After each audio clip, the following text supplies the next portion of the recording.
सदर ट्रंप ने ईरान के खिलाफ नए हमलों की हिदायत जारी कर दी, जो मुमकिन तौर पर इसी हफ्ते के आखिर में शुरू हो सकते हैं। अमेरिकी अखबार का दावा, रिपोर्ट के मुताबिक अमेरिका और इसराइल ईरान की तवानाई के मराकज़ पर हमला करने की तैयारी कर रहे हैं। मुमकिन हमले में ईरान के बिजली घरों और ऑयल रिफाइनरीज समेत तवानाई से मुतालिक तंसीबात को निशाना बनाया जा सकता है। अमेरिकी सदर डोनाल्ड ट्रंप कहते हैं, ईरान बस गुस्सा दिलाता है, झूठ बोलता है और हकायक तोड़ मरोड़ कर पेश करता है। इस पर एतमाद कम होता जा रहा है। हम ईरान पर बहुत सख्त हमले करेंगे। एक वक्त आएगा जब वो कहेंगे हम अब मजीद बर्दाश्त नहीं कर सकते।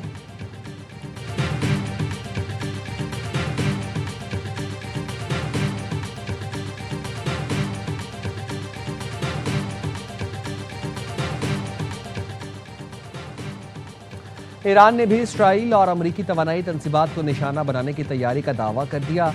ईरानी सरकारी मीडिया के मुताबिक ईरानी फौज के अहदेदार ने कहा, अमेरिका या इसराइल की जानिब से हमला किया गया तो ईरान जवाबी कार्रवाई के लिए तैयार है। ईरान ने इसराइल की अहम तंसीबात और खित्ते में अमरीकी तवानाई के मराकज़ को निशाना बनाने के मंसूबे तैयार कर रखे हैं। ईरानी मुसल्लह अफवाज के पास ऐसी कार्रवाई की सलाहियत मौजूद है।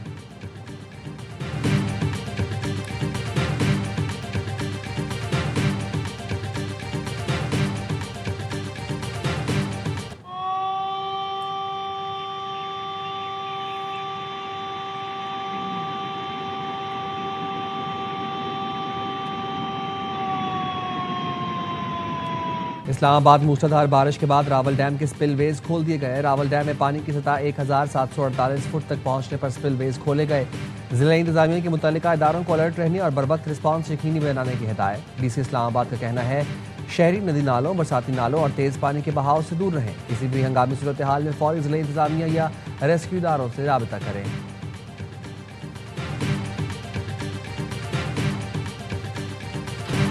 पाकिस्तान का नौजवान बाशऊर है। मोहसिन नकवी के बयान से नौजवानों में मायूसी नहीं फैलेगी, बल्कि वो कहेंगे कि देर आई दुरुस्त आए। DGISPR lieutenant general Ahmed Sharif Chaudhary कहते हैं, पाकिस्तान के नौजवानों को क्लैरिटी है। हम इस उम्र में इतने क्लियर नहीं थे जितने वो हैं। दुनिया के हालात देखकर उन्हें रियासत की अहमियत का मुझसे और आपसे ज़्यादा अंदाज़ा है। वो पाकिस्तान से मोहब्बत करते हैं, उन्हें पाकिस्तान पर यकीन है। उन्हें पता है पाकिस्तान के सिवा उनकी पहचान है ना इज्जत। उन्हें क्या चैलेंजेस दरपेश हैं वो जानते हैं और वो बेहतर तब्दीली के ख्वाहिशमंद हैं। आबादी के लिहाज से आज का नौजवान ही सबसे बड़ा स्टेक होल्डर है। अगर तब्दीली पर बहस हो रही है तो इससे नौजवानों के हौसले टूटे, नाउम्मीद कम हुई।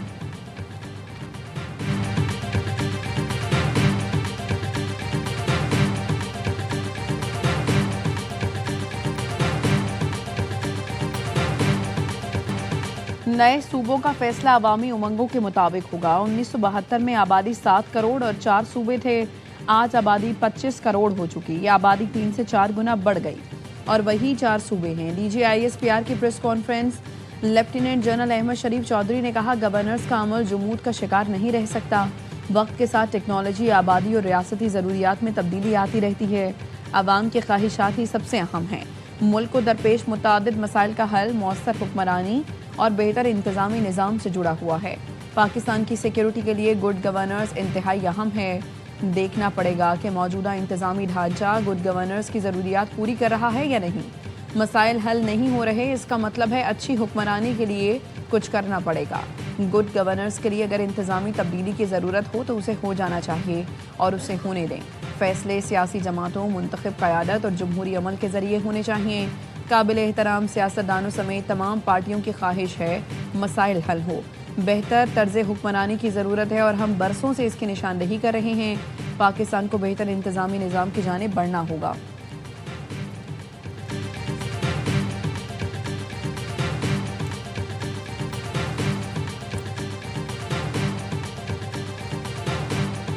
पाकिस्तान और कश्मीर एक दूसरे के अटूट अंग। कश्मीर पाकिस्तान की शहरत था, है और रहेगा। तो there is only one voice that comes from Pakistan कि कश्मीर बनेगा Pakistan, and only one voice that comes from Kashmir, Pakistan हमारा है, हम पाकिस्तानी हैं, हम पाकिस्तानी हैं, पाकिस्तान हमारा है। Nothing can change. Kashmir Pakistan की शहरत था, है और रहेगा। कश्मीर से आज भी एक ही आवाज़ उठती है कि पाकिस्तान हमारा है और हम पाकिस्तानी हैं। तर्जुमान अफवाज पाकिस्तान ने कहा, पाकिस्तान का सबसे लाडला बच्चा कश्मीर है। कश्मीरी चाहे यहाँ का हो, वहाँ का हो, वो कहता है कि मेरी जान पाकिस्तान है। पाकिस्तान और कश्मीर एक दूसरे का अटूट अंग है। बोलते हैं काबिज फौज नहीं चाहिए। तुम्हें पता है कश्मीरी और फौज का रिश्ता क्या है? 1 लाख फौजी कश्मीरी हैं। तुम क्या इनको लाना चाहते हो जो दहाइयों से कश्मीरियों पर जुल्म कर रहे हैं, बेटियों की इज्जत लूटते हैं? DGISPR का कहना है अच्छा हुआ अफगान तालिबान रजीम ने बता दिया कि उनका DNA कहां से है। ये भारत को रिपोर्ट देते हैं और पैसे मांगते होंगे। अफगान तालिबान और RSS का DNA और मास्टर प्लानर एक ही है। हम इन दोनों को जानते और इनसे बखूबी निमटा भी जानते हैं। तालिबान रजीम ने हमारा टैंक कब्जे में लेने का झूठा दावा किया, तैयारा गिरने और पायलट पकड़ने का भी दावा किया था। शलवार कमीज में दिखाया जाने वाला पायलट शायद उनका कोई नशा ही होगा। आर्टिकल 5 वाजे करता है वफादारी सिर्फ रियासत से होगी। हार्ड स्टेट का मतलब रियासत के साथ गैर मशरूत वफादारी है। क्या हम हार्ड स्टेट हैं? नहीं, इसका हरगिज मतलब नहीं। मिलिट्री रियासत चला रही है। DGISPR lieutenant general Ahmed Sharif Chaudhry ने मीडिया ब्रीफिंग में कहा बातचीत का रास्ता खत्म हो गया। दहशतगर्द रियासत के सामने ना झुके तो भरपूर जवाब दिया जाएगा। तर्जुमान पाक फौज ने बताया रवां साल 40,000 इंटेलिजेंस बेस्ड ऑपरेशन हुए। 2084 दहशतगर्दों को जहन्नम वासिल किया गया। धमाकों के 28 वाक़यात हुए। बम धमाकों में ज़्यादातर अफगान शहरी मुलव्वस थे। रवां साल मजमूई तौर पर 819 शहादतें हुईं। दहशतगर्दी में 303 फौजी जवान शहीद हुए।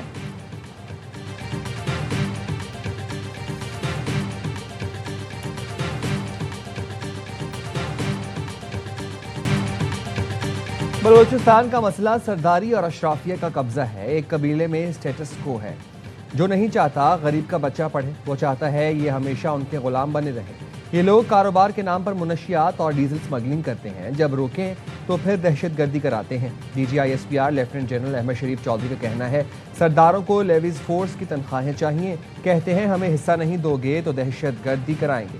रियासत इनसे बात नहीं करेगी क्योंकि स्टेक होल्डर्स ये नहीं बलूचिस्तान के अवाम हैं। बलूचिस्तान के हवाले से जानबूझकर मनफी प्रोपोगंडा किया जा रहा है। रियासत है तो सियासत है, रियासत है तो जान है। कहा जाता है हज़ारों बंदा उठा लिया। मिसिंग पर्सन का कोई नाम तो होगा, उसका शनाख्ती कार्ड ले आएँ। कुछ मिसिंग पर्सन दहशतगर्द कार्रवाई में मुलव्वस होते हैं। लापता अफराद का प्रोपोगंडा नाकाम हो गया।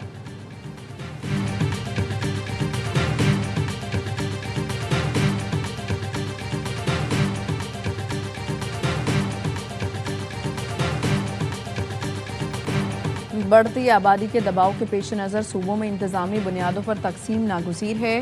हर सूबे को इंतज़ामी बुनियादों पर 3 हिस्सों में तकसीम करना वक्त की ज़रूरत है। नए इंतज़ामी यूनिट से आवाम के मसाइल उनकी दहलीज पर हल हो सकेंगे।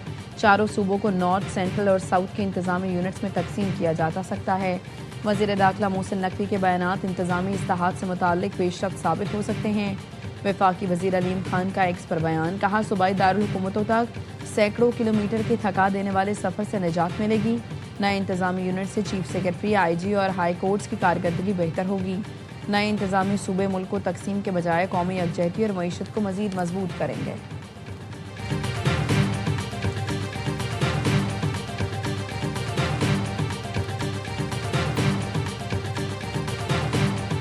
नकवी साहब ने जो एडमिनिस्ट्रेटिव यूनिट्स के हवाले से जो बात की है, हम तो पहले से ये वाली बात कर रहे हैं और इसको मिलजुल कर अब मुल्क के तमाम सारी पार्टियों को मिलकर बैठकर इसका कोई अगर कानून में कोई सकम है तो उस कानून को चेंज करके जो है वो एडमिनिस्ट्रेटिव यूनिट्स बनाने चाहिए। मौजूदा निज़ाम आवाम को सहूलत देने में नाकाम हो चुका है। एडमिनिस्ट्रेटिव यूनिट से मुतालिक मोहसिन नकवी ने जो बात की वो हम बहुत पहले से कर रहे हैं। तमाम जमातों को बैठना होगा। MQM के रहनुमा और वफाकी वज़ीर मुस्तफ़ा कमाल कहते हैं कानून में सुकम है तो कानून तब्दील करके एडमिनिस्ट्रेटिव यूनिट्स बनाने चाहिए। फारूक सत्तार ने भी मोहसिन नकवी के मौक़िफ़ की तायीद कर दी।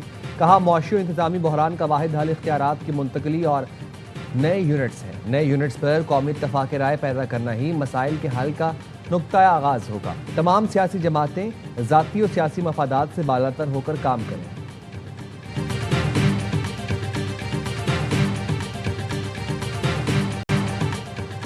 वज़ीर आला सिंध ने नए सूबों की तजवीज़ घिसी पिटी करार दे दी। कहा मोहसिन नकवी के बयान का इशारा किस तरफ है मुझे पता नहीं। वफाक में मुस्लिम लीग नून की हुकूमत है, शायद इशारा उस तरफ है। सिंध के लोग मोहसिन नकवी की इस तजवीज़ को कभी कबूल नहीं करेंगे। सिंध सूफिया कराम की धरती है, नौजवान मुल्क का मुस्तकबिल हैं, कॉकरोच नहीं। कराची में मीडिया से गुफ्तगू में मुराद अली शाह ने कहा हैदराबाद सक्खर मोटिवे करप्शन केस की रकम सिंध हुकूमत ने रिकवर कर ली थी। पीपी अपना नुकसान बर्दाश्त करती है लेकिन कश्मीर के हुकूक पर सौदा नहीं करती।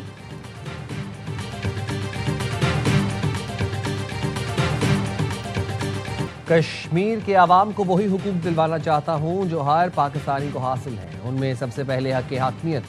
Chairman Peoples Party Bilawal Bhutto Zardari कहते हैं हक हाकमियत के लिए कल तीर पर मोहर लगाएं। कश्मीर की हुकूमत और मुस्तकबिल के फैसले कश्मीर के आवाम करें।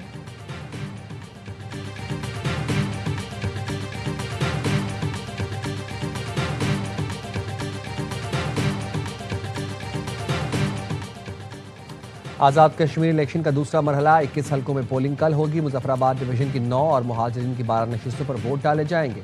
इंतजामात मुकम्मल। 25 सियासी जमातों के साथ आज़ाद उम्मीदवार भी मद्दे मुकाबिल होंगे। सिक्योरिटी सख्त। हसास पोलिंग स्टेशन पर इजाफी नफरी होगी।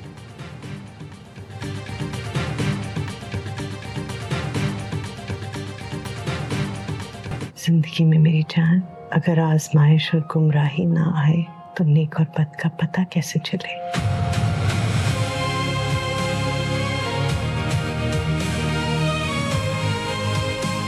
सारी जिंदगी पछताती रही हूँ मैं, सारी जिंदगी पछताती रहूंगी।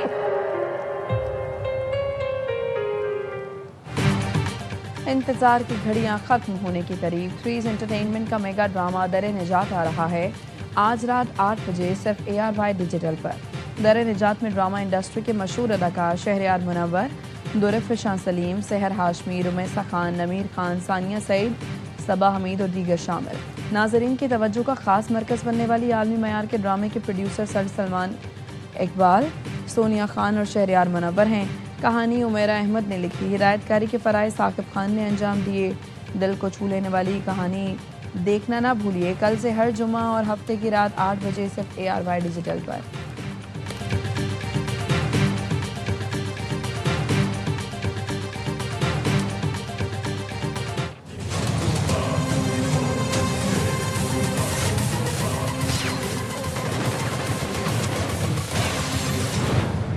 आगे मत बढ़ियो। अब आग लगेगी बस्ती। और ARY film, Salman Iqbal films और बिग बैंग फिल्म्स की पेशकश आग लगे बस्ती में दुनिया भर के बॉक्स ऑफिस पर 101 करोड़ रुपए का तारीखी संग मील अबूर कर लिया। फहद मुस्तफ़ा, माहिरा खान, ताबिश हाशमी और जावेद शेख की शानदार अदाकारी को दुनिया भर के मदाहों ने बेहद सराहा। फिल्म ने पाकिस्तान के साथ साथ ओवरसीज मार्केट्स में भी रिकॉर्ड कारोबार किया। दुनिया भर से 101 करोड़ रुपए का बिजनेस करके फिल्म ने ARY फिल्म्स के तमाम साबिका बॉक्स ऑफिस रिकॉर्ड्स तोड़ दिए। फिल्म की कामयाबी पाकिस्तानी सिनेमा इंडस्ट्री के लिए एक और बड़ा तारीखी संग मील साबित हुई।